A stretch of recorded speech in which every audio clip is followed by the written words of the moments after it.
With the XYZ Festival event coming out in Yu-Gi-Oh! Master Duels, I wanted to bring you guys a top 10 list of the best techs to use against XYZ decks. And this list varies in budget, as you can see, from commons all the way to SRs with no URs. So this is also budget friendly, and I'm just going to hop right into it.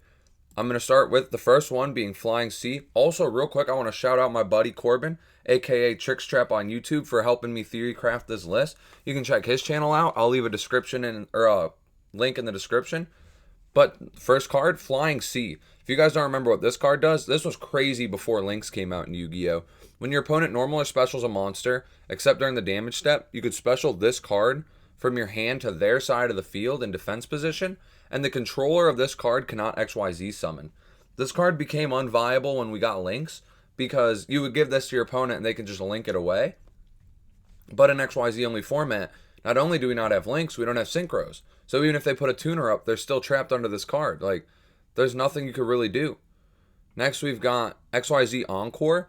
This one is not that crazy, but it's specifically in here for two cards that people have been prophesizing will be the most relevant cards of this format. Being number 86, Rangabanga. I don't know how to actually pronounce his name. And then VFD, aka Calamities. Both of those cards, you can XYZ Encore on the draw phase as clean outs to the card. And so then having that ability to like just out those is going to guarantee that you're not going to get like completely sacked out of game one. Well, there's only game one, but like you're not going to get completely sacked out of a game because you went second. And so it seems like a pretty viable card to me. Although this card is also a really cool card, not as like a counter to XYZ decks, but as follow-up in an XYZ deck. Target an XYZ in your graveyard and special summon it, and if you do, attach this as an XYZ material. So like, if your opponent plays one of these cards on you and manages to out your board, you could just bring it back and do it again, and I thought that was a nice honorable mention. Next we have Grisali's Prison. This card is insane if you're playing a deck like True Draco, Monarchs, just anything that tributes. If you control a monster that was tribute, ritual, or fusion summoned, so rituals too, because they're allowed in this, until the end of your opponent's next turn, neither player can Synchro or XYZ summon. Synchro and XYZ monsters cannot attack, and also their effects are negated. And so this works like another card that we have on here, D-Prison, preventing the effects and the summons, but if you they also can't attack, but you have to control a tribute summon card or a ritual summon card. So if you're playing a ritual or tribute deck, you have 6 copies of D-Barrier. And so D-Barrier is another one, declare type, just XYZ, because that's all you can really play in this. But this actually doubles as an out to rituals or pendulums also, which could be played in this event. And so like if you're against Drytron, this is just as good as if you're against like a pure XYZ deck. So this is honestly, I'd say better than Grisali's, but if you're playing a deck Grisali's works in, you could play 6 copies, so that's kind of nice. This card is nuts, depending on the deck you play. If you're playing a deck that plays VFD, XYZ Universe could just be like insane in your deck. You target 2 face-up XYZs on the field, send both to the graveyard, then special an XYZ from your extra deck, except a number monster whose rank is equal to or 1 less than the combined original ranks of those 2 monsters, and if you do, attach this card to it as material.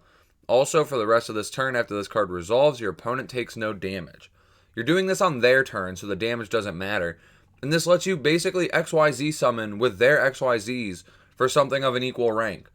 Or 1 less. So you take 2 4s, you make an 8. You take like 2 5s, you make a 9.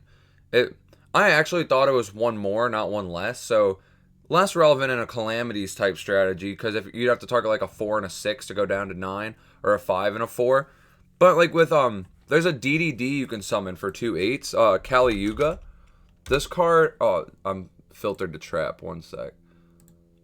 Let me turn filters off. DDD, yeah, Kali Yuga is a rank 8. So if you take 2 4s, you can make this. After this card's XYZ summoned, for the rest of this turn, other cards and their effects cannot be activated on the field. So by using this, taking away 2 of their 4s and then summoning the DDD, you're turning their turn off. Like, they are done playing.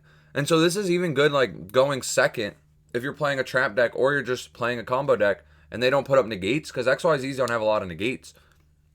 You just set Universe, pass to them, take away their board that they made the turn prior to make this, and it's 3,500 and you're turning off the rest of their cards. So they better have something bigger on board already or they're donezo.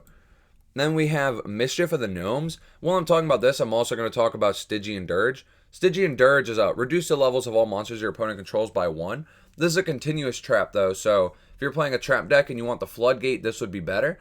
But then Mischief of the Gnomes functions similarly. This turn, reduce the levels of all monsters in each player's hand by 1. And then you could banish this card from the graveyard this turn, do the same thing. And so you can use both of those effects in a turn, so you could reduce all the cards in hand by 2, or you can use it on the field to stop them once, because you're going to turn their 4s into 3s. Now they can't make a rank 4. Their 3s into 2s. Now they can't make a rank 3. And it's going to shut down an XYZ strategy, and then you could banish it from the grave to do it again. And so, like I said about Stygian, if you're playing a trap deck that relies on floodgates, you might want to play the floodgate one.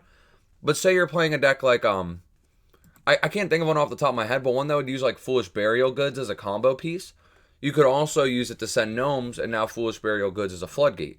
You also could be playing like 3 goods, 1 mischief, 1 Metal Foes fusion, and now that card becomes either Upstart Goblin or Floodgate for the turn. And if you hard draw this card, it's a Floodgate for 2 turns. If you're playing Burning Abyss, you mill it off Dante or send it off Beatrice, it's a Floodgate for the turn. There's just, depending on the deck you play, would depend on which one of these 2 you play. And these are 2 really low rarity cards. Same with like the Flying Sea. So I think these are going to be very high impact this event. Next we have Forbidden Apocrypha. Another low rarity card, common. Declare a monster card type, Fusion, Synchro, or XYZ. If 2 or more of those are on the field, send all that each player controls to the grave. So this card is like a Regeki, basically, on their turn for XYZs. And so that's like kind of savage. And we take those. And then the last one, Warning Point. I don't think this card's like as good, but because it's not really floodgatey, but it is pretty strong and a nice mention. When a monster is summoned this turn, that face-up monster cannot attack. Its effects are negated, and it can't be used for a Fusion, Synchro, or XYZ. And so if your opponent is like doing a big combo, maybe their goal is to get to VFD, and they put up 2 9s, you can target one of the 9s, and now they have to somehow have the resources to commit to put a 3rd level 9 on board in order to do that. Or if they're playing the number 86, you just like, they make their rank 3, they make their rank 4, and then you can target the rank 4, make it so it can't be XYZ summoned with, and now their plays just stopped. So against what people perceive to be the big D-Gen decks of the format, this card is really strong. And so I'm excited to see how it performs. But this is my list. If you guys have any other ideas, let me know. And give me like genuine feedback on this. If you think the cards that are mentioned are ass, let me know that they're ass and you're not going to play them. And preferably tell me why though. Like I would like an explanation if you're going to have a strong opinion like that. And if you are excited to try these cards and if you felt like this list helped you, then also let me know. I would love the positive feedback. But thank you guys for watching.